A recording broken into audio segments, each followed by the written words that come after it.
bari maal seete birraa ni beektaa nama hunda onoo maarkisee baase namni ificha dhaqan jiru. Tadiin karaa bahaa harargee lafa jaamtona waliin qaban kun tokkuma namni addaan hin baan garuu yeroo ammaan tanaa kanatti xiqqoo rakkoon garaagaraa kun mul'ataa jirti. Rakkoon maddii ishii eessaa maali jettee yaadame? Ammas bilbila kiyyaa namni hin beekne hedduu ni qaba namni naqunnamuu danda'an hangaan as jirutti yoo namni waan kana godhuu barbaade sa'a 24 bilbila kee dhawanii karaa wassaabiitti naqunnamuu danda'anii karaa laniin kaaya. Karaa lafa qophii kadaa gartee isaan godhan jechuu kiyya namni waan kana keessa hin beekne. Mee rakkoon ilmi namaa achi jiru kun asitti akka waliin gargaarre takkaa ispoonsara waliif hin goone hangana hunda rakkoo ta'e kun maali jettee yaadda? Akka nama biyyatanii dhufee tokko. Amma taa'eetiif gaafadhe maali rakkoon jirtu? Kaanis gosa kana himataa kaanis gosa bar gosti gosa caaltu hin jirtu.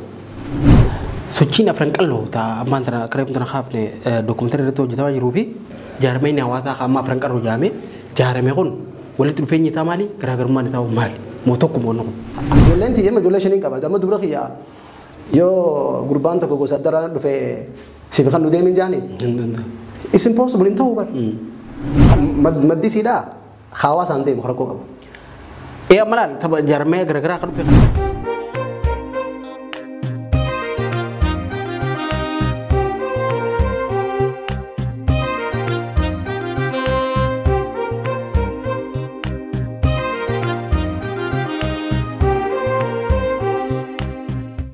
Akkam jirtan kabajamtoota hordoftoota Forex Entertainment kun qophii keessummaati.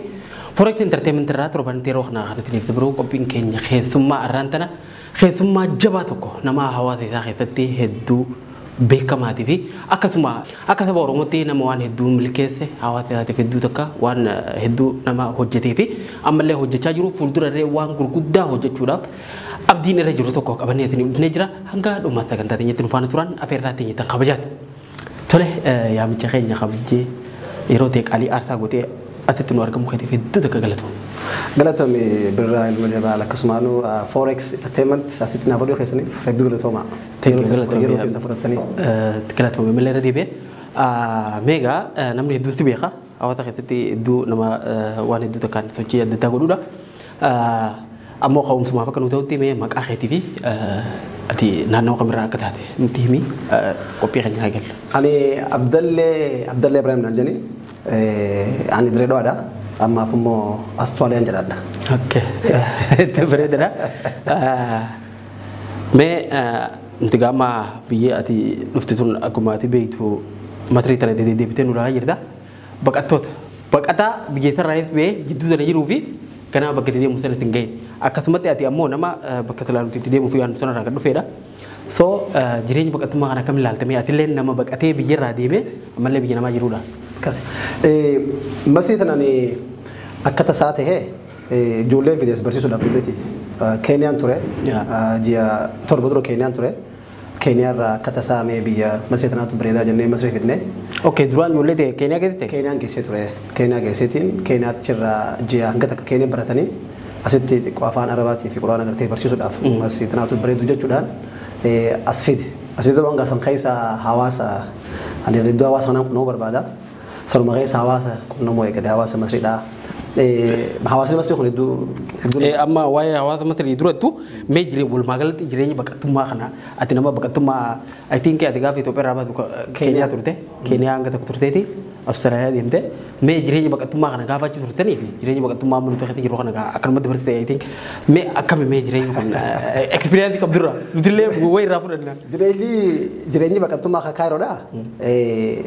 Ani dhugaadha jiruus lattuu jiru baqaati namu haaluma akka inni keessa jirtu isaaf jiru baqaati. Malee haala nuti keessa ture jiru baqaa Keeniyaa keessa ammaa Keeniyaa dheedhama duri fee maadda.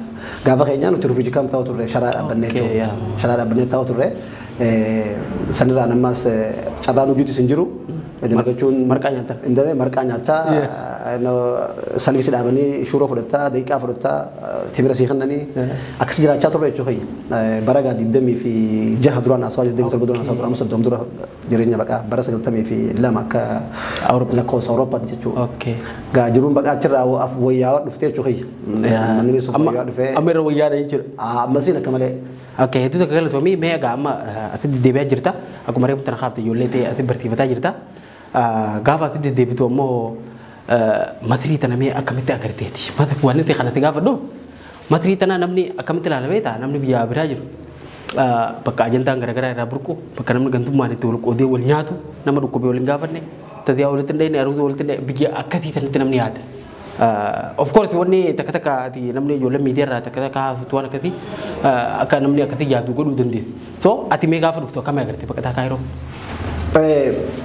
Ani amma biyya hedduun deema biyya hedduun dhaqeesi yoo dhugaa dubbanne ji'a 4 dura siin ture as tureetiin asirraa deebi'ee gama Austraaliyaan deemne biyya dhaqeetuma biyya irraas deebi'ee barruu dheeraa tokko kan barreessee ture waa'ee hawaasa Masriirraa gaaromina isaaniitii fi arjummaa isaaniitii fi waan hawaasni Masriidhaa ani hawaasa uummata gaggaarii akkanaa nagaran hawaasni Masriidhaa nama jaalatu maaliif Masriin waan Masriirraa ka'e addunyaa wal gahaa waan jaaniif namni jee waan jiruuf hawaasaatiitu waliin jiraayi irraa sodaata nama waliin jiru namni irraa sodaata nama waliin hin jirre namni irraa sodaata yaa namni irraa quban qabu namni irraa quban qabu jechuudha so warri asii Masriin durumarraanuu hawaasni Masriirraa deeme mas redduu nama Austraaliyaa dhufte amma warri Austraaliyaa san dhaqee Austraaliyaa keessatti Austraaliyaa san koomiti Austraaliyaa qubachiise hawaasa Masriiti asirraa deeme bara 40 dura bara 40 dura baqataa Africa da yeroo dura tiif Australia sen jechuudha. The first African immigrant. Masriirraa Oromoo jechuudha. Warri biyya sanis jaaree isaan. So Masriin baqatummaanuu akkuma Afrikattu yeroo jalqabaa Masriirraa asirraa deeman. Baqataan dura Australia dhaqe. Asirraa warra akka Shangalii Alifaa warra akka Abdallaa Sheekhaa fa'aa Tureeleen Cofaa ammas hedduu dhagaa isaan golee baasoo fa'aa warraas ture. Isaan sani warri Abdallaa Mahammad hedduudha isaan warri magaalaa san qubachiisee magaalaa san magaalaa godhee koomunitii jaaree warra sirraa deeme. Kanaafi Masriirraa waan ni addunyaa gahaa waan jedhu saniif. Saniif malee hammeenya akka yaadamu sanitti. Lakki hammeenyaaf. Of course wanti takka takka jiraachuu malaa garuu hanga namni akkanatti guddisanii wanti jaan kana waan gahu. Lakki Masriin sanii qabdu lakkee. Anangaan keessa gadatti amma ji'a 2 fi keessatti fi deema. Masrii keessatti yeroo hundanii dhufa hawaasa keessaan jira. Hawaasni jaalala walii qaba wal jaalata. Rakkoon jirtu gartee yeruma hundaa'u hawaasaan deemu malee hawaasaa miti. Nama hawaasaan deemu namaatutu hawaasa kana akkamiin fedhe jaarrata. Malee hawaasni rakkoon qabu. Hawaasni wal keessa deema, hawaasni wal jaalata, hawaasni waliin dhufa, hawaasni arraas boruus waliin jira, walirraa fuudha, waliif kanna. Hedduu bareedaadha. Gara biraatiin ammoo meegaa egaa Masrii ammallee irra deebi'ee bakka nagaan dhuftan siin jaa. Bakka nagaan nu eedanis. Ammoo warra biyyaa taatee. Warra biyyaa ta'e baay'ee. Qaama fudhadhee biyya. Ilma ayyuun xiyyeetti yaadu jira. Buluu fudhachuudha. Gara biraatiin ammoo nuti Abdullee Ibrahim kana isa kana tirritti beeynu 2019 gaafa hundeessitoota fi miseensonni sosochii afran qalloo yookaan baandii afran qalloo daganamaa sun biyyatti deebisuu irratti gaafa hojjetamaa turee fi akkasuma gaafa biyya galchisan nuti maqaa kee gaafa dhageenya gaafa san durallee waa hedduu jechuu dandeessa garuu boolli ta'e maqaa kee kan mul'ataa ture keessattuu ani kan inni si beekuu danda'e jechuu yeroo san wanni sun dhugumatti waan guddaadha waanuma irratti dhagahamuu qabulleedha namni so gaafa san maqaa kee hedduu takka dhagaa turre ani tanii atiin si beekee jechuu barbaadeeti. Sandurallee ati waa hedduu akkati by the way namni gaafa san waan guddaa akkati san hojjetee sandurallee sochii godhaatum ture yeeti yaada ani gaafa nanti beekatan booda jee waan yaaduuf so gaafa san mee maaltu uumame akkamitti waan san maqaan kee waan achi keessa kaa tureef waan san gaafadha gaafa biyya deebistan haumsi waan sanii mee akkamitti itti haataniiti waan guddaa kana milkeessuu irratti gufuuleen of course ni jira mee yeroo hangam isin fudhate yaadee eenyu ture wanni kun akkamii waa'ee sanii irraa dubbannu. Galatoomi birra yeroo sani ani akkuma ani gartee miidiyaa adda addaa irra himutti waan kana dura Dr. Ali Shabboo amma Austraaliyaa jiraata. Waa'ee Dr. Ali Shabboo kanaatu hedduu yaada natti ta'e maaliif namni kun nama gartee akka ajaa'ibatti hawaasa keessa dalagaa ture.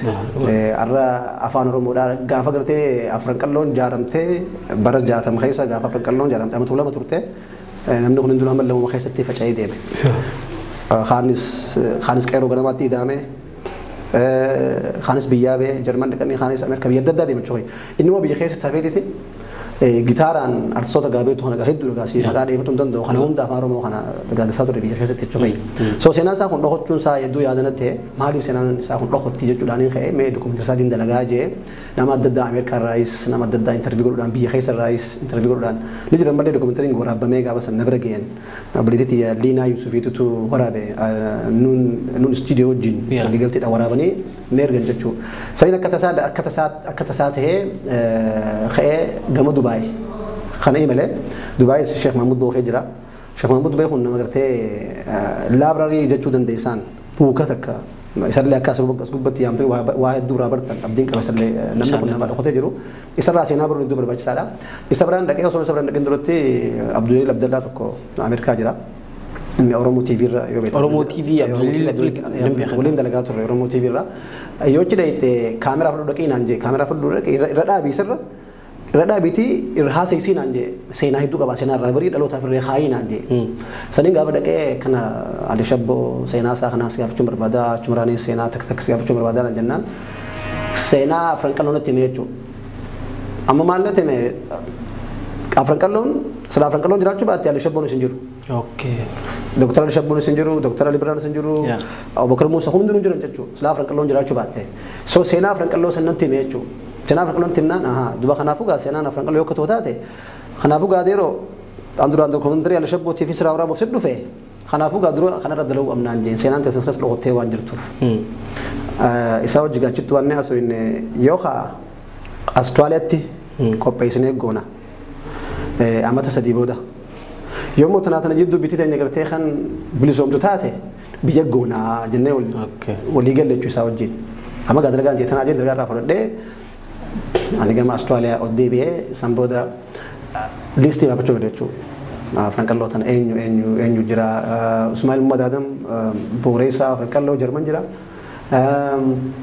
Isaas ni qunnamee nama adda addaa Ameerikaa irraayis biyya hunda irraa ni qunnamee kanaafuu kara biyyaatti galtanii dhaloota ammaatii wajjin seenaa teessan tana sochii Afranqalloota ganamaa tana yoo dhaloota kanoo barsiiftanii seenaan keessa dhokotee jira jennaan bareedanaan jenne jechuudha haala hedduu jira beektaa akka laafaa miti waggaa 3 duraaf dhotee jechuudha waan isaan qopheessuudhaaf waan isaan maayii irratti ni milkaa'e ni milkaa'ee biyya galee artistoota keessaa namni hin dubbisin hin jiru.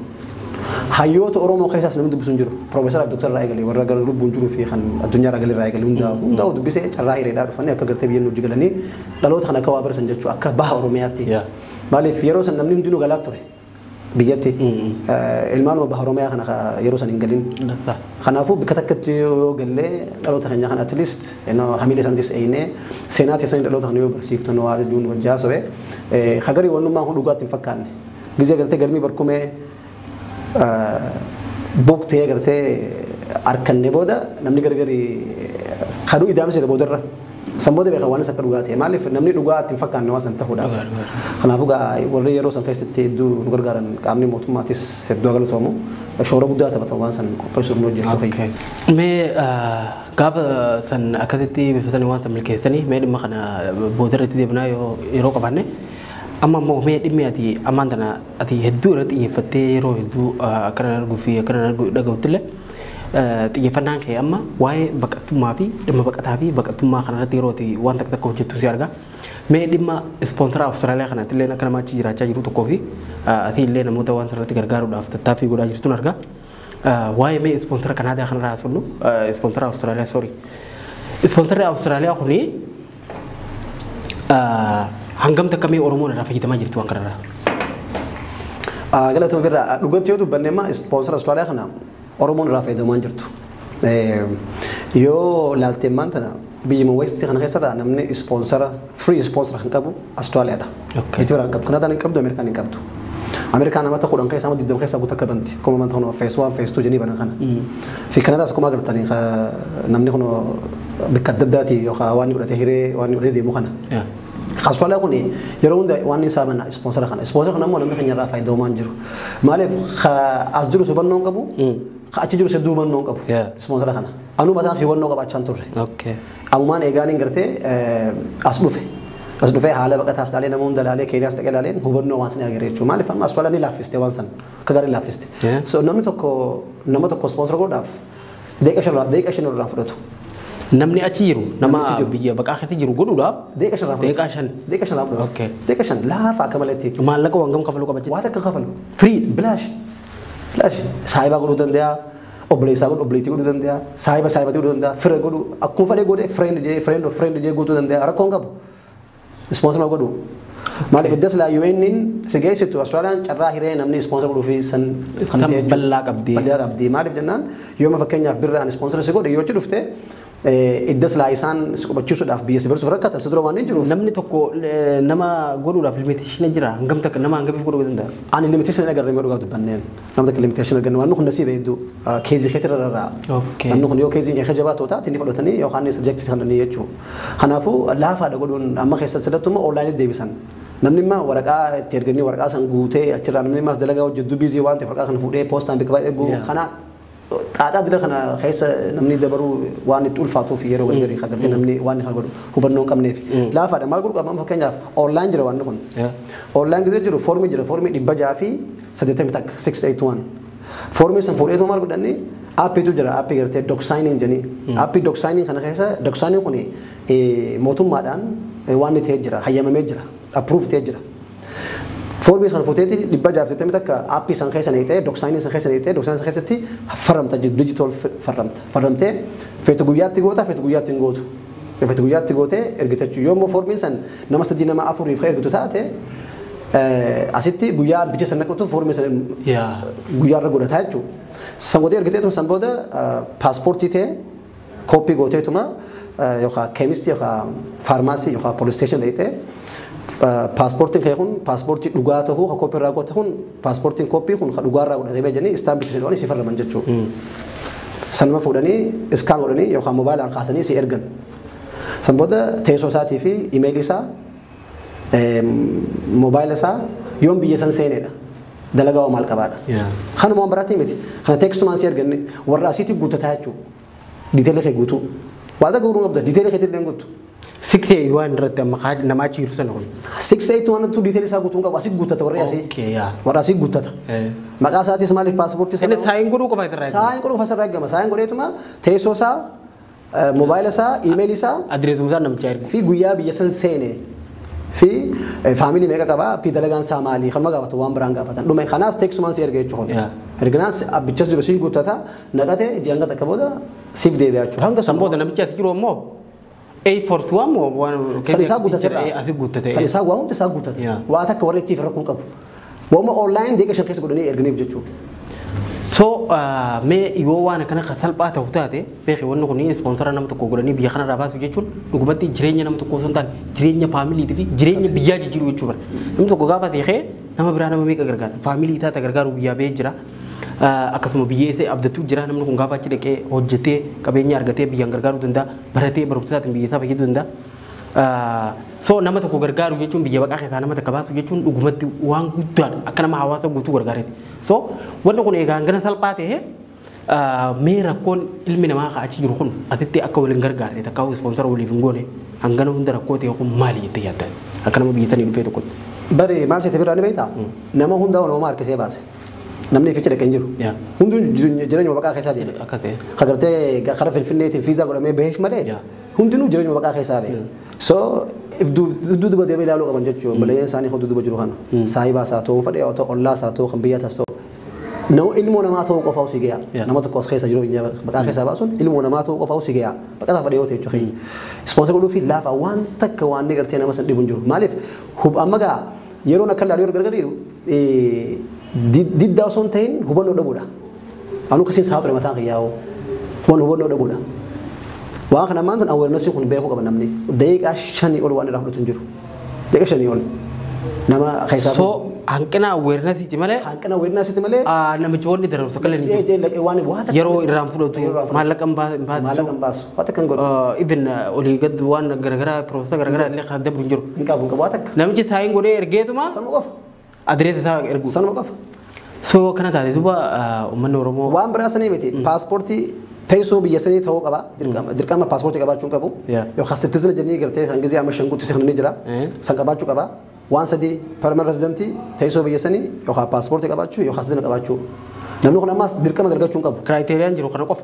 Dalagachuus hin qabdu ati ilmu namaa taanaan gahaa. Ilmu namaa taanaan nama ispoonsara godhuun gahaa. Kan amma fakkeenyaaf ani nama hedduun godhe ispoonsara. Maatiin tiyyaas nama adda addaa gootee jirti waliin xidhidhi aduu saaboonni. Fakkeenyaaf amma namni biyya adda addaatti as keessatti namuu akkumatti namuu jajjaaramee jira bara. Waan biraa bira yoo kutte namni kun yoo akka jaaramu taate jaarmeen waan sanii gargaaree maali faayidaan isaa? Maali faayidaan isaa? Kanarra wal gargaaruu qaba namni. Namuu akka gandaraa dhufee jaaramee jira akka balbalaa jaaramee jira kun addunyaa guutuu keessaa as qofaa miti. Waan islaarraa faayidoo qabu takkitti maali? Waan sanii jechuudha. Waan san nama isaa faayidoomsuu qaba. Osoo gartee du'aa jiru qofa osoo hin taaneen baana. So kanarratti hedduu awareness hedduu barbaachisaadha. Himuun warra keenya Austraaliyaa jiru kanaaf hin baana. Nama waliin deebate qoboota. Namni gartee waan kana keessan bahin analee qunnamuu danda'anii bilbila kiyya asirratti illee ni dhiisa. Ammas bilbila kiyya namni bahin hedduu ni qaba namni qunnamuu danda'an hangaanas jirutti yoo namni waan kana godhuu barbaade sa'a 24 bilbila kiyya dhawanii karaa WhatsApp-tiin qunnamuu danda'anii karaa ni kaaya. Karaa rakkoo qophii karaa gartee isaan godhan jechuu kiyya. Namni waan kana keessan bahin. Galatoomuu dhugumatti. Egaa kabajamtoota daawwattoota keenya akkuma Abdallee irraa ammaan tana dhageessan obboleessa keenya waan salphaa ta'uudha fi namoonni achi jirtanis kanneen Awustiraaliyaa jirtan akkasuma namoonni biyya baqaa keessa jirtanis akkaataan wanni kun itti guutamu hedduu akka salphaadha.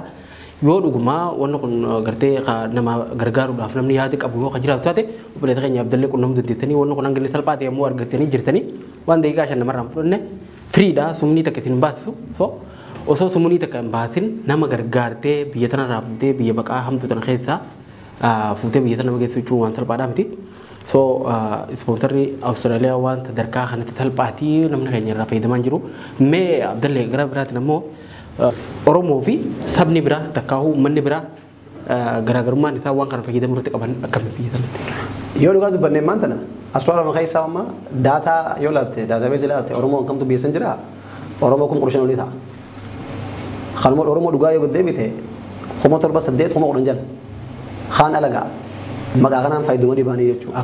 Maqaa Oromooti keessa Oromootiin keessa Oromootiin fayyadamanii baanii jechuudha. So namni keenya jajja silaa waan akkanarra wal faayideessee gartee wal waan ni godhu haala kamiini gartee wal kuffisnaa wal miinaa irratti hedduu yaada nama kan garuu baanaa baran namni hedduun waan kanatti xiyyeeffachaa jiran namni immoo waan kanatti xiyyeeffachaa jira.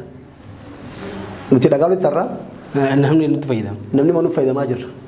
Namni keenya kana keessaa nama isaa fayyadamsuu qaba. Hiree hedduu jira. Tan qofaa miti. Amma Ameerikaan maanta na phase 1 phase 2 jee beejira amma waan Ameerikaa kan iddoo keessan beeku.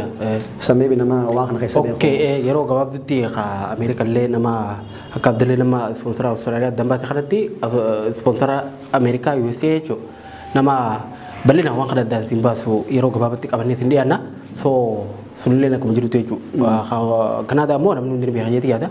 Tollee yoo barbaachisaa ta'e waan ispoonsara irrattu baqataan kun waan irraa fayyadamu tokko bal'inaan fuuldura irratti hojjenna. So Awustiraaliyaa kun ammoo ispoonsara yeroo dheeraa dura jiru kan namni hin hubatin namni hedduun illee irraan fayyadamin even maqaa Oromooti namni hedduun irraa fayyadamaa jiru. Akka amma nu hubachiifte kanatti dhugumatti waan ajaa'ibaati waan guddaadha addaan nu baafte namoonni achi jirtan nama keessan gargaara namoonni achi jirtan ammoo namni akka isin gargaaru hanqina awareness akkuma jirutti namni achi jirus quban qabu kaas jirus rakkoo tana akka waan biizii ta'u itti fakkaata bara amma hedduun nama ispoonsara namaa godhi gaafa jetteen dalagaa isaa dhiisee waan dhimma kana qofa qabatee jalatti itti fakkaata. Akkasiin sa'u ture. Tan itti fakkaata. Akkasiin sa'u ture. Eega. Akkasiin inni immoo. Waan daqiiqaa 5 namarraan furan firii summii takkan kafalle ilaala. Biyya tana guutuudha yoo goote waan hanqina rakkoo takka irratti hin finne gaafa dhufe namichi kun biyya magaalaa ta'een waan kan keetii miti namichi deemee dalagata kan booda shuuf. So dhugumatti waan hedduu takka addaan nu baafte waan guddaadha. Amma Awustiraaliyaa qofa osoo hin ta'in beektaa kan namni sin jechaa jiru kuni carraan magaafiree firoo gaafatte gartee nama kanarraa fayyadamu jiru meenyoo jette carraan ma Ameerikaa bahees hamma phase 1 phase 2 juus kanaas namni keenya irraa fayyadamuudhaaf duree fi wal ta'uu qaba ka gaaritti ka Ameerikaatis ka Kanaadaa ka Awustiraaliyaattis gaafa carraan kun isaan dabaree booda kan sheenuun jechuudha immoo kan biraatii irraa fayyadamaa jira so namni keenya hedduu eega gartee namni irraa fayyadamee dabaree booda kan sheenuu so akka akkas hin taane yeroodhaan waan kana hunda kana godhaaf immoo waliigaltii qabaachuu qaban namni keenya hubannoodhaa fi awarenessii kudha gabaa waan irra guddaan wal gargaaru waan kana. Mee jidduutti mudannoolee gaa'aati nama hawaasa kana keessatti yeroo hedduu biyya garaagaraa daawwatu nama hedduu wal qunnamuu fi biyyoota garaagaraa deemu mudannoota keessatti mudattee yoo qabaatte hedduu daawwattoota keenyatti miti qophii keenyatti fufna. Mudannoo Yeroo kama karaa Austraaliyaa deemu moo Austraaliyaatti moo Awsa bakkuma fedhettu haa ta'u. Nama kana waa hedduu mudata. Sana muka taata kan nuti himta. mudannoo kana hedduu mataa ammoo du'aa yaadatiin qaba. Takkaa bu'aa deemsa keessatti takkaa waan ni badaanis qunnamee beeku gammachuutu moo gaarii malee dhugaa dubban. Mudannoon badaan amma gaafan Austraaliyaa dhaqus hawaasa na dura jira. Warra sponsor warra dura isaan biraan dhaqee mudannoon na mudatte qofa jireenya baqaa keessatti. Jireenya baqaa keessatti mudannoon ajaa'iba waan keessatti. Ammallee ni yaadadhe jechuudha ana amata kudha sadii moo kana shuurota dhaabbannee beektaa salfii dhaabbannee shuurota na fudhachuudhaaf. Kaampii. Maali kaakuma. Lakkee kaakuma tikkaa janiin. Tikkaa janiiniiti. Tikkaan kun khabiraati. Okay. Kaakuma qofaa jiraa bitaa. Naaroobi irraa fagoo miti. Okay. Waan beektaa gaafa ijoollummaa asirratti hin irraanfattu. Hin irraanfattu. Anaa gaadha qeemma achi keessa taa'u salfii dhaabbattee saanaa qabattee akka maneedhaatti rasiidatti darbanii shuurota rasiidatti darbanii. Amma yoo shuurota nasii darbanii shuuroon tun yoo siin geenye isaan fuula keessa ilaalan. Fuula keessa ilaalan yoo fuula keessa ilaalanii fuulli gizeetti deebitu itti deebiteete. Alaabaa keessa keessatti distii guddoota keessa distii guddoon barsiisuu hin danda'u. Biyya geessi distii san dhiisisan. Okay, yoo adda lammatee deebite. Alaabaa yaabee lammadaan deebite. Namni isbee talaaluu fedhee lama deebadhu an jabbeetee ijoollee dhiyyaa tokko. Egaa isaan titti jira. Bara mataa godhuu fi amma too jennee jiranii du'eemmee duraati. Deebadhu an jee. Haa ta'u jennaan ani deebadhu an jee beektaa fiddu dhugaa. Ani dhabee gisee dabala garee dhagamee tuman ol naqatan. Distii keessa dhaqanii distii sadii qabalee sammuu akkasitti warra gartee qilleensarraan ayyaraayilii gaafa dargiidhaa gaafa san biyyaa Oromoota kan jirutti isaaniitu dhufe akkasitti na ilaalanii namoonni lakki fidi gurbaa kana fidi abbaasaa jedhanii isaan kophatti tireenamantii kophaa qaban mana kophaa kananiif speeshaal isaan salfiin dhaabbatee shuroon hojjedhiitiif amma san booda ati hootu jenni sirees naa kana hundira kannanii ati maaltiif dhuftee nama xiqqaa kana kophaa keemaas deemtaa jedhanii qaama tokko deemu kan yeroo sanii achina kaanii achirraa shuroon tichin naa dhufuu eegaltee nyaanii naa dhufuu eegalee inumaa achi taa'ee gabbadhee yoo hamman ilma firoom deemate ilma na godhatanii ammallee ni jira cinaa isaanii lubbuun jiranii mudannoo santu na mudame gaafa san mudannoo ajaa'ibaati gaafa waan niiti gaate hedduudha gaata na mudamte yaa mudannoo mudataa isa ajaa'iba distii mucaa xiqqaa distii keessa qaanii distii keessa qaanii distii keessa teessee dhiitamaa sittiin guddoo beekte keessa teessee sani yoo manzaraa lambaate malee akka deemaatu guddoo bargaa distii shirooti dugaadha mee gara biraatiin ammoo Moodii tana viidiyoo gabaabaa tokko agarre viidiyoo sanarratti dookumantarii waa'ee sochii afran qalloo dookumantarii waa'ee sanarratti haganamaa san durirraa eegale maal akka turee fi sochiin sun maal akka fakkaatu dookumantarii achirratti hojjechaa akka jiruu fi dhaabbanni wayii soo ati waan sana keessatti gaafa viidiyoo takka kana waraabdee nu agarsiiftee turte mee waan sun maali dookumantarichi maalirratti xiyyeeffata maalirratti hojjetamaa jiru achirratti hedduu ekspilaaneeshinii guddaan hin jiru jechuudha viidiyoon hedduu gabaabaadha mee waan kana addaan nu baase. Galatoome viidiyoon sani namni waa kana dalgaa jiru maqaan isaa Dirree jedhini inni dhalataa Wallaggaati. Isa kana Dochevellaatutu ispoonsara godhe isaan ispoonsaruma godhan ispoonsara kan waan fadhii kubba dalaguu danda'a. Sani akka tasaa ta'e buuka Dooktar Libirraadha dubbisenne achi keessa waan afran qalootu jira. Waan afran qaloo jirraan laalee waan kanaan duba yooniin seenaa dhaqochatan dalagee waan jiru sammuu isaa keessatti hafte. Sani nama adda addaati wajjin annan beeku namni kun ammaan akkasitti obboleettii takka Firdoosaa Daawit haadha Sinqee tamma Finfinnee jiru tana. Sinqee dizaayinar isii hojii akkasii wal agaranii namni gartee afran qalloos biyya fidees afran qalloo kakaasees isa kanatu nama adda addaatis beekaa si qunnamsaa isaa jiru qunnamee jetteeniin bilbila kee kan ta'eef na qunnamee jechuudha. Na qunnamee waan kana kanaatiin dalaguu barbaadaan an jee. Dannaan bareedaa okkee maal godhuu barbaadannaa sochii afran qalloo tagattee ganamaa san akka dokumentariitiin dalaguu barbaadaa seenaan tun dhokottee waan jirtuuf seenaan tun hawaasni guutuun beeku qaba hawaasa Itoophiyaa qaba osoo hin taane hawaasummaan addunyaa guutuun jechuudha afaan adda addaatti sabtaayitil ta'ee baha jechuudha waan kun yeroo itti fudhata. Kanammoo ani Dochevellaatutu ispoonsara godhe cinaanis ispoonsara barbaadachaatiin godhaa jeetee nama adda addaa jechuudha waan kun waan waggaa sadii fa'aa afurfaa fudhatu waan dalaguudhaaf.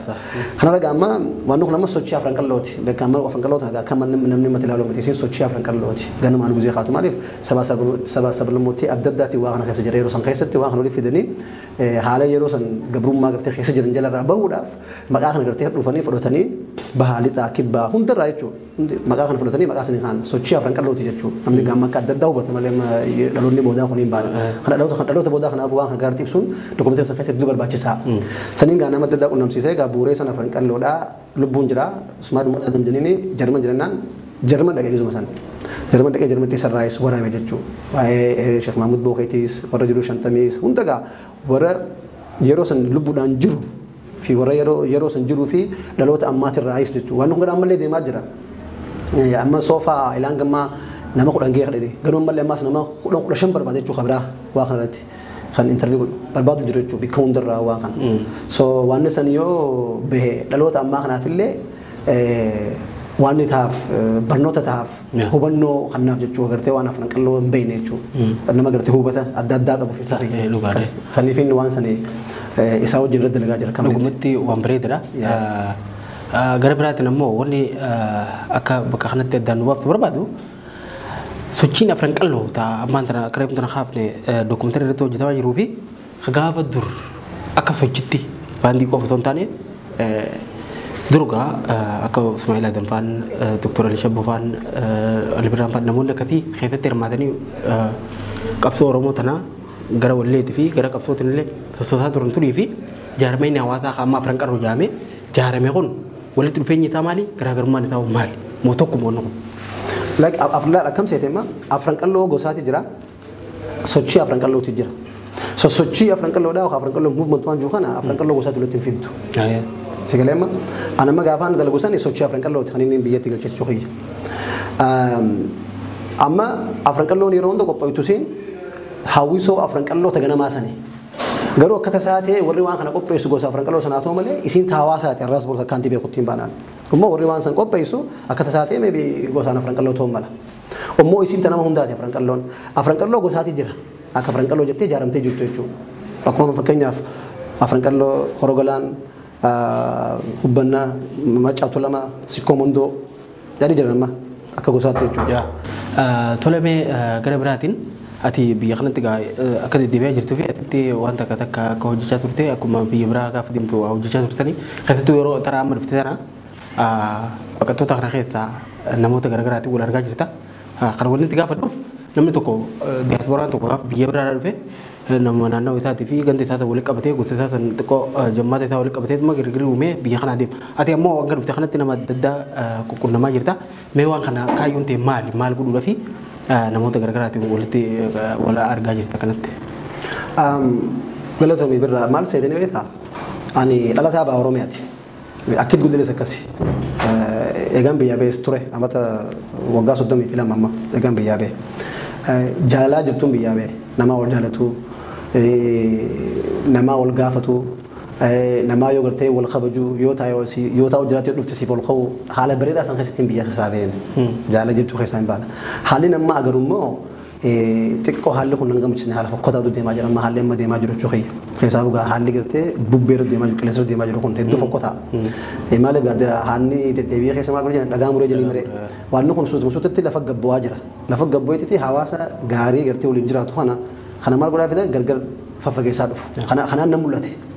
Amma warrummaa gartee duraan oolteef bultee walii qabus oolteef bulteen isaanii jidduu tanatti dhabamtee booraa jirti maaliif amma hawaasa keessa deemee dhagaree jechuudha namni kaanis qophaa kana laataa amma taa'eetiif gaafadhe maali rakkoon jirtu kaanis gosa kana himataa kaanis gosa bar gosti gosa caaltu hin jirtu gosti hundinuu wal qixa gosti takka gosti haareenni amma uumamte tam gartee amma bara dabare kana dhufte ni jirti hin jirtu bar dur jirti gosti hundinuu jirti dur jirti namni warra raayis fuudha namni wal waliin jiraataas anamma ilmaan baa Oromiyaa kana keessarraa gosa hundarraa qabna nuti imma warri fufuunee kun hin baana buleen kiyarraa eegalee gosa hunda keessa nu keessa jira amma ituu dhiqama obboleessa kiyyamma haati mana isaa gosaan ituudha asii gizeen deemee mana isaatiin qubadha namni gartee gaafa nan rakkoo keessa jiru bara 90 keessa gaafa warra keenya bitan biyyaan gargaaree na baase Abdullaa Muumee jedhanii amma Ameerikaa jira akka tasaatti obboleessa kiyya dalasaa fuudhe faamiliidha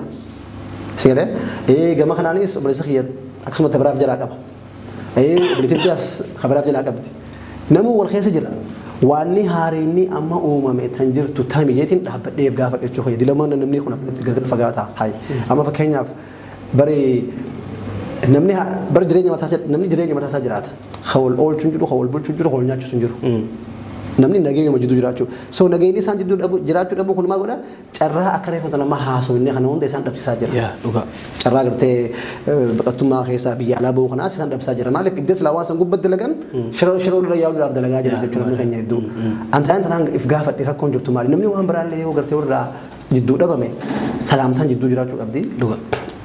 Walitti illee dhufu baatu immoo amma fakkeenyaaf laal Ameerikaa fi akkuma fakkiittiin baana Ameerikaa fi Raashiyaan ammaan tana fakkeenyaaf biti lameen tuni walitti qarreeffatti bar garuu maal qaban communication channel isaan jidduu banaa telefoonni isaanii banaa telefoonni imbaasii qaban waan qabu hojii haasoo jechuudha keenya hawaasuma kanaa wal gargaaru firraa muree yoo gudina garwaan hay boroma gurbaan takko ha intara takka jalata maal jeni jalatti falagoita deni mire namni kun gize wal jalata namni haada mana khiya gize fudani singo soxi meje takka gafadde me khon jala wal fide fude birani sakasuma namni kun wal jalata gafa namni kun wal jalati wal dufamo gawasani namni kun go saxami ganda khami jeni gafata namni baru daf gawasani mo yo go satin fena khanu tuf jettuda wana kana tun nadru fe hay namni do khay man ka dum fa wallo lamas bakenya yo ko dum fa wallo le wana ka dum fa wallo le sani aka go sad de bisachu warri ga duranu kana gargar de sun taraf rajul kun mal goda kunis deebeti ganda saa khasa kunis ganda saa khasa wana ka dum fa wallo ni bana bar hubanno dego mal goti hawasan wala ne e fajas techu khana jiddu mal go namni yono magarte abo abalo wana kana tu bikana tejra wan san go qabda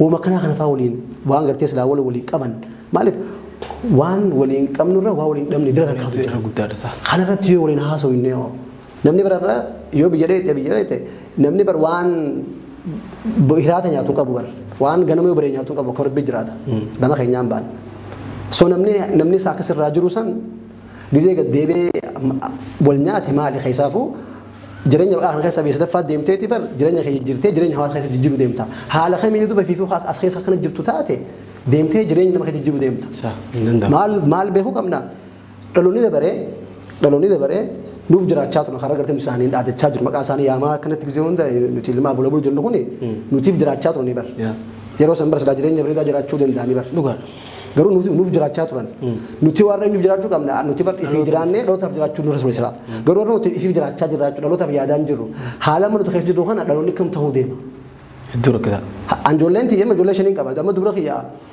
yoo gurbaan tokko gosa addaraan dhufee siif kan nu deemin jaanii it's impossible in tawbar khanafu wa khanatu yadanate lakki waan kun tawu qabo jechuudhaan nama gartee waan kanatti hubanno qabno ma addadda sirlee dabalate si dhaawo gabirra waan kanaan yaada keessa qabanaan atilleen nan jettu yaasin awani suma kana mata keessa nama yaada kana qabu yaada bilchaata kana qabu yaada hawaasa wal jaar yoo qabanne nama kana ma sutti balbal raay miti waxa balbal kana waxa bi kasam buye miti nama gartee yaada kana qabu sheekha saato wama fadhiya saato nama guddaa saato nama yaada hawaasa walii qabuu danda'u qabannaan walii dhufnee wajjaasonnee hawaasa keessatti suutuma suuta gartee akkaataa keenya keessatti deebisuudha.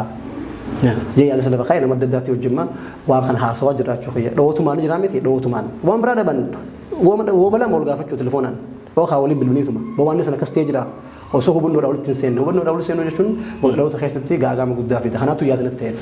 Iddoo bareedaadha dhuguutti hojii bareedaadha mee ati akka nama hawaasa kana keessatti sochii hedduu godhaa turetti rakkoon hawaasa kanaa maalti fakkaataati eessarraa haati amma hawaasa kana keessa rakkoon takka takka ni jirti amma wanni mul'ataa jiru hawaasni guutumaa guutuu rakkoo walitti qabaa osoo hin taane akkuma tireefu jirtu hidhata hedduu hawaasni walitti qabaa tokko hawaasni keessatti walumaan bareedummaa kana keessa sadeen qara bahaa harargee lafa jaamtona waliin qaban kun tokkuma namni addaan hin baan garuu yeroo ammaan tanaa kanatti xiqqoo rakkoon garaagaraa mul'ataa jirti rakkoon maddii ishii eessaa maali jettee yaadameeti maddii isiidhaa hawaasaan ta'e rakkoo qabu. Amalaan tapha jaarmee garaagaraa kan dhufe kana jaarmaa kana rakkoon beekee jaarmee gaafa jennu ituun tuni gaafa muddur jaarmee qabdi rabbiin ituu godhee gaafa uumu jaarmee mataa ishii qabdi. Seera ittiin bulmaata qabdi akkaataa namni gaafa gartee walirraa waajjirti gumaa itti walirraa kafalan qabani seera fuudhaa heerumaa fi hunda qaban afran qalloo guutuun durumarraa seera ittiin bulmaata kan mataa ishii haa gartee damiina qabanii abbaa gadaa qabanii bokkuu waan hunda qabaachaa turan karrayyuun akkasi sikkoo mandoo akkasi humbanna akkasi so wanni ammaan tana jaarmee ammaan dhufe kanaatu amma namni jaarmee jedhanii bara afran qalloo sukuraa galaanii fi humbannaa fi akkasi sikkoo mandoo addatti akkasitti karrayyuu namni hunda akkasitti adda qabaa miti jaarmee amma jaarmee kanaatu ka dursaniin addamu maalii fi rakkoon sun dhalate duris ituun ni jirti afran qalloon jirti wal dhabee isaanii takkaan dhageenye hin beeknu. Amma jaarmee amma uumame kanaan rakkoo qabamoo rakkoon sun eessaa dhalachuu dandeessa amma. Baramma rakkoon jiru maal isin beektaa? Namnummaan hawaasaan deemu kunu dura waan irra ijaarame san beekuu qaba. Maal irratti hin ijaaramee? Bar ijaaramee dur jiraa miree baramma okkee haareetti gadagadanii haa ijaaraa jennu. Baramma itunis dur jirti. Akkuma afran qalloon dur jirti. Ubbannaas dur jirti. Hundi dur jira amman uumamne. Jaarumsa sama jaarraa kana keessatti yoo gartee conflict of interest yookaan dantaa mataa isaa waan san keessatti yoo qabaanne dhugumaan yoo hawaasaaf jaaruu taate hawaasa mataa olii fiduu danda'a. Namni dura deemuun baana baran. Yeroo hunda hawaasni rakkoon qabu. Abdallah Ibrahim yoo nan kee waa jaare akkaan ifadhetti yoo waan san jaare akkaan ifadhetti hin deemaani jechuudha. Rakkoon jirsi galee irra hedduu hawaasni warra hawaasaan deemu kanatu rakkoo qaba. Maaliif amma mee amma sadeen as dabare afran as dabare kana keessatti warroota jaarmoota kanan jaarmoota kanan deemaa jiru waliin dhufee taa'ee raawun teebal jettiin rabeezaa agartee zuuraa gubbaa taa'ee wajjin haasoo isa jira. Guyyaa takka nuti obboleeyyanii suuraa nama lamaa wajjin agarreen beeku. Eessa jira? Mamma malaal even khaitu afran qallo komando kharriyu humbanna sila guyyaa takka wajjin dhufanii gaafa jaarmeen tokko jaaramu jaarmee obboleessa xiyyaati jee dhufee achitti isa deeggaree jaarmee umra rakkoon qabu. Dhufee aboo baga jaarmee obboleeyyan keenya jee fakkeenya waliin ta'an jarri kun wal bira dhufee suuraa takka nu maxxansanii obboleessa xiyya jaarmee agartee hoogganu yaani jarri kun wal biratti agarree caata jala agarree warri boodaa kuni edaan jarri nu jaare kun waan kana wajji jiran jaaniiti jaalalti jara lameen jitti uumamti hawaasa lafa jiru kanarratti. So mee ammallee irra deebi'ee gaafuma amma reefu tanaa kanatti wanti hidha'u rakkoon tan maa'uu dhalte sammas maali ammas uummanni kuni wanni walitti hin dhufne maali akka wanni isaan kana akkatti addaan dhiibu ati amma nurratti keessa quba qabeechuuf hin jaa dhimmoota hawaasa. Waan jiru mana naas caalaa bara waan biraan jiru maal beektaa? Anaatus caalaadha baramma. Kunis naas caalaa kunis naas caalaa dorgommii keessa namni seenee jechuudha. Dorgommii keessa namni seenuu hin qabu. Maaliif jennaan hawaasni jiru kun hundinuu aarsaa qaalii kafalee jira. Ilmaan isaa irratti hin baana bara. Aarsaa qaalii kafalee jira. Takka gartee aarsaa lakki anaa sirra aarsaa kafalee anaatu sirra goota qaba. Lakki ati gootan qabdu lakki anaatu kana sirra qaba. Amma waan deemaa jiru kana gara baran. Waan gartee qillee bubbee irratti waan deemaa jiru kanaan baana bara. Wooma gartee namni lamaaf sadii eegalu kanaatu hawaasa keessa gaffacaa jechuudha. Waan kana hawaasni taa'ee hubannoo itti hannuu qabachuu taa'ee amma namni gartee bilchina qabu hawaasa keessa kan jirus waan deemaa jiru abbaan fadhe abbaa fadhe hin caalu akka baha Oromiyaatti waliin qabsaa'aniis waliin as gahaniis waliin jiraniis fuulduraaf illee waliin jiraataniis ummoo nam tokko nam takka illee caaluu hin danda'u kanaan agaree kanatti iigoo kanaa kanaatu keessa jira jechuudha. Namni hawaa akkuma reefsu waliin jiraatanii amma arrallee waliin jiraata borullee waliin jiraata borullee walirraa fuudhaa waliin jiraata. Baramma qilleensuma alaa kana keessa jira malee barooma biyya dheete ififuuf namni jireenya mo'achuudhaaf cahaa jira. Jireenya mo'achuudhaaf cahaa jira namni biyya keessatti. Ummoo yoo biyya keessa gabbu'ee fokkota. Yoo gabbu'ee gartee lafa qabate waan inni gartee bubbeera deemaa jiru kun fokkota. Kanuma bubbeerraa waan kana oofaa jiru kana inni dantaan isaa waan kana keessarraa maali? Maaliif jennaan beektaa birraa jechi afaanis ba'u akka isaa sitti hin deebi'u. Sitti hin deebi'u. Takka baanaan bee jechuudha. Jechi beesan ammaas yeroo ammaa keessatti waan itti barreessitu waan jettu jaarraa 20 waan seenchana keessatti waraabamee ta'a. Araarallee yoo dhufe yoo araarallee nama jecha badaas hin jeeqasimu hin jee yoo araarallee waan kana ammaas boruu kanaaf walitti duruu barbaadu boruu gabbaasan. Gaafatti boruu gabbaasan ammaas duruuneeti khalifa malee walitti keessa deebitee jechuudha waan isaa dhiifamte sani duruu sinni sikkaatee maas haareetti.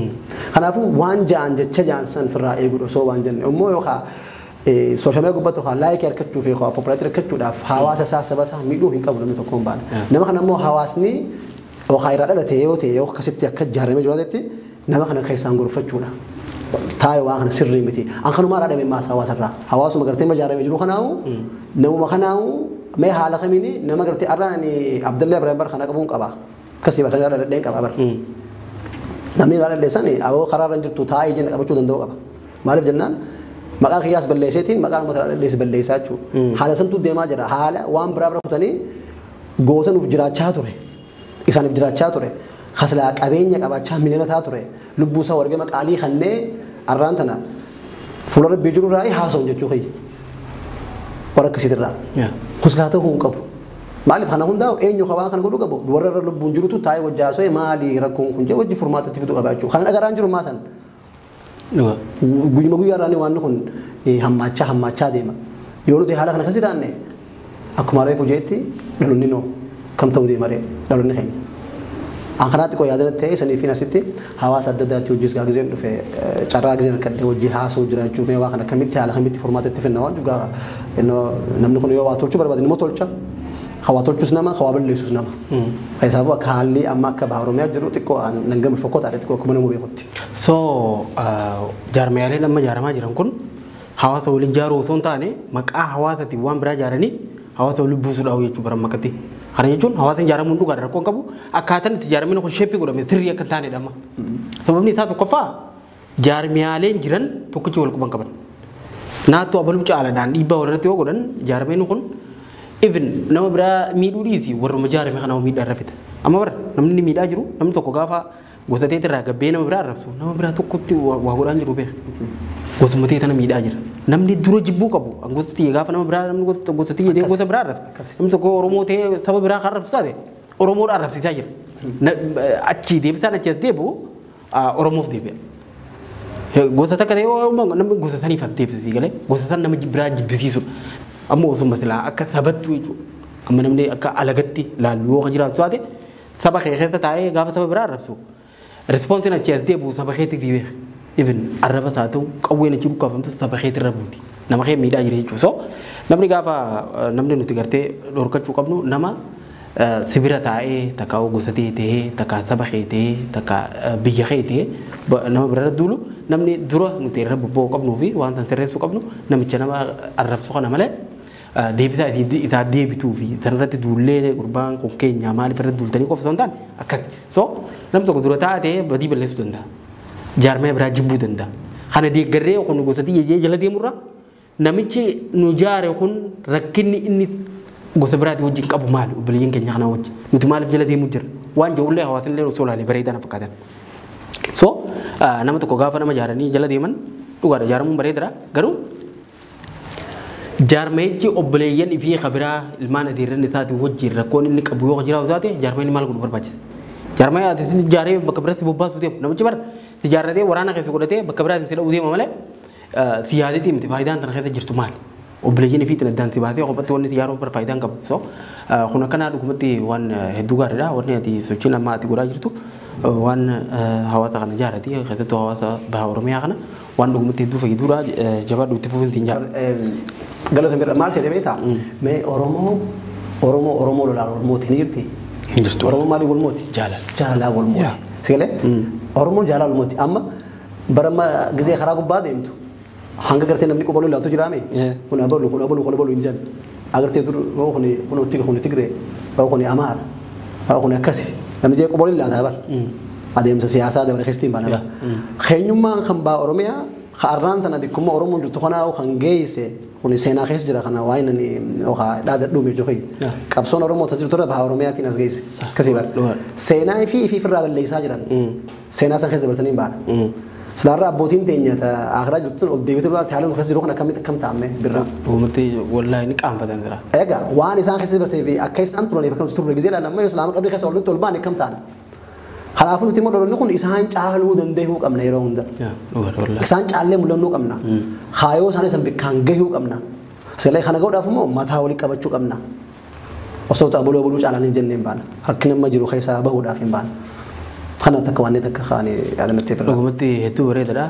Gara biraatiin immoo akka dhaamsatti wanni asirratti dhaamu barbaadu hooggantoonni jaarmiyaalee keessattuu jaarmee hawaasaa naannawaa baha Oromiyaa kana walitti ijaartee yoo jiraatan taate osoo silaa namni hundi bara gaafa waggaan maallaqa hedduu baasanii humna hedduu dhangalaasanii biyyoota birarraa biyya biratti tiraafil godhanii jaarmee gosa isaanii san yeroo qopheessanii fi wantoota garaagaraa yeroo godhan agarra.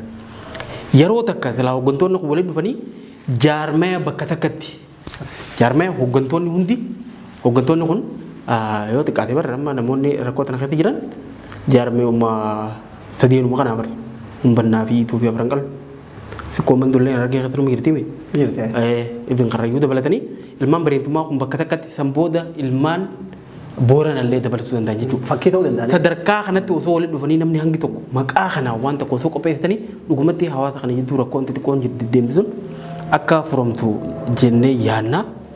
Dhaamsa nuti qabnu illee narraan tana kanuma wanni guddoon nuti irratti hojjechuu qabnu kana booda tokkummaa hawaasa irratti osoo ta'e hedduu bareedaadha jenna. Meeqa Abdalla hedduu sokkalatu ulfadhu. yeroo dheeraa illee fudhadhe mee wanni nuti as keessatti hin kaasin tan amma dhiyoo jiraatte carraati laadheetin dhimma ispoonsaraa sanatti ta'uu danda'a akkasuma dhimma gosummaa kadiimaa jiru kanarratti ta'uu danda'a carraati laadheetin qophii keenya golamne. Galatoomi birraa dhaamsii maay'ee keenan qabu irra hedduu hubannoo malee waan dalagina. Waan takka yoo hubannoo malee dalaguutu nama sahiidhaan nama ol dhabsiisa nama ol hin dhaba. Waan takka immoo bulchadhaa gisee waa dhageessan bulchadhaa akka aadaa keenyaatti bulchadhaa ta'a itti yaada. Osoo waan jenne dura itti yaadi faranjiin think twice jetti itti yaadi dubbadhu akka isaan irra beekeetiin gisee waan kana jiru maaliif akkuma argaa jettu waan ni afaanii si beeku waan itti gootu kuni waan deebi waan hin taaneef waan jettu san osoo hin jenne duratti itti yaadi waan kun miidhaa akka fidaa hawaasa kiyya ijaarama hawaasa kiyya gargar diigaa waan jirutti itti yaadi waan san godhe yoo waan sakka godhu taate hubannoo waa goonu itti yaadne yoo haa bulchu nu taate fageessinee yoo halaalu taate maaliif ijji gaara kan duubatti agarree agartee mutaan irraa baasanii itti maguddoo ta'e seetee xinxillee waa hawaasa keenya irraa tan boruu taas deemtu hawaasa kana keessatti yoo laallee hubannoo waa daleenne hawaasa kanaan akkana fakkaatutti mataa walitti qabu suututti mataa walitti qabu ni dandeetii yaadaan kanaafuu walii gartee karaa sooshaal miidiyaa gara jirtanillee waan kana please namni nama caaluu sun jiru gosti gosa caaltuu sun jirtu hundinuu obboleen keessanii adeerreen keessanii wal keessa jiranini kanaafuu hubannoo malee wayii isin hin dalagina jecha badaaleen afaan isin hin beekna akanumaan dhaama obboleen kiyyaaf. Tole egaa Abdallee keenya hedduu tokko galatuun ulfaadhu ammallee irra deebi'ee yeroo ta'e qaalii aarsaa gootee yaamicha keenya kabajjee asitti nu dhuftee hubannoo fi hawwannatee kana fakkaatu asitti hawaasa keenya kannuu fi gorsa babbareedaa akkanaa kana nu dabarsuu keetiif irra deebi'ee ammallee galatuumti hin jaa. Isinillee galatooma Forex Entertainment har'allee carraa argadhee birraa wajjin birraa namaan akka gaariitti admaayers godhu qaamaan dhufee si hojii garee si hojii haasa'uudhaaf hedduu galatoome atillee dhaloonni illee waa hedduu suraa baruu qaba. Hawaan gaarii hawaasa keessa godhaa jirta dhaamsa dabarsaa jirta jabaadhu itti fufiinsi hin jaablisa keessa. Hedduu galatoome ulfaadhu hin jaa. Egaa kabajamtoota hordoftoota Forex Entertainment qophiin keenya keessummaa torbaan kana kan obboleessa keenya Abdallee Ibraahimii wajjin isiniif dhiyeessaa turre kanaan gammaa hordofaa turtan kana fakkaata qophii keenya torbaan dhufuutiin hanga walitti deebinutti nagaan nuuf tura.